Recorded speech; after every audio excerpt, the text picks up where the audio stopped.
मामला है कि जो इसमें तो कोई शक नहीं है कि आगाज़ी हकूक़ बलूचिस्तान का जो आगाज़ जब ईवान सदर में जरदारी साहब बैठे हुए थे और पाकिस्तान पीपल्स पार्टी की वफ़ाक में हुकूमत थी, और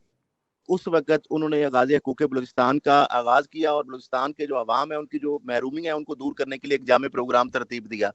और उसके बाद से जो आसिफ जरदारी साहब या पाकिस्तान पीपल्स पार्टी जो है उनके लिए वहाँ पे बाकायदा सॉफ्ट कार्नर पैदा हुआ, और उसके ही नतीजा था जब बलूचिस्तान में हुकूमत बनाने की बात की गई तो उसमें भी जरदारी साहब का बड़ा रोल था। ख़ास तौर पर जब सेनेट के इलेक्शन के हवाले से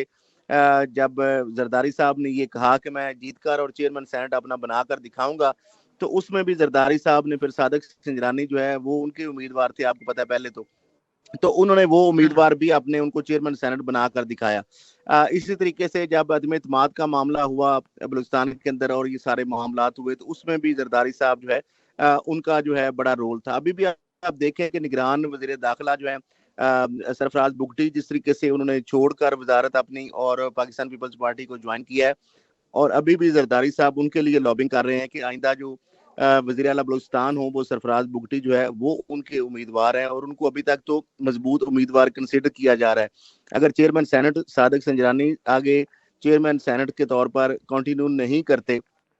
और वो अगर बलूचिस्तान के वज़ीर आला के तौर पर यानी आते हैं तो फिर मे बी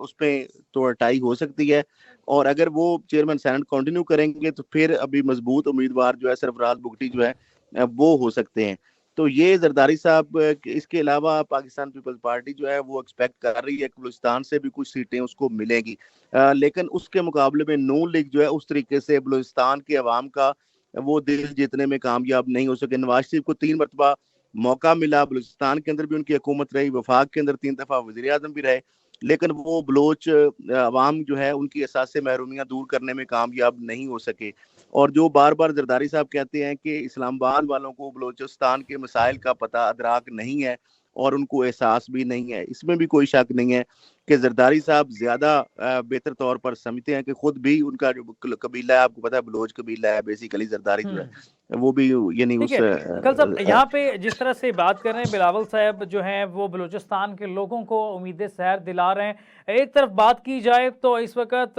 लाडला की पुकार जो है हर तरफ गूंज है इसकी।